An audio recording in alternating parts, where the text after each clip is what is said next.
ابھی آپ کو بتائیں کہ ورلڈ بینک کے تحت جاری اسمارٹ پروگرام پر وسط مدتی جائزہ اجلاس منعقد ہوا۔ محکمہ لائف سٹاک ٹیم کی قیادت secretary livestock captain retired Saqib Zafar نے کی۔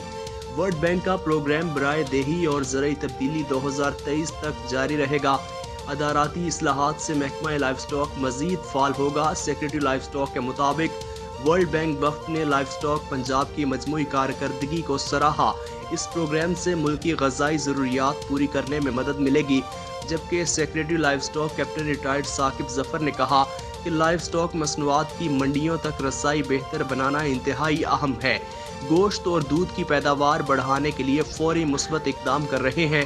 مویشی پال حضرات کی استعداد کار بڑھانے کے لیے ٹریننگ پروگرام کا دائرہ کار بڑھایا جائے گا۔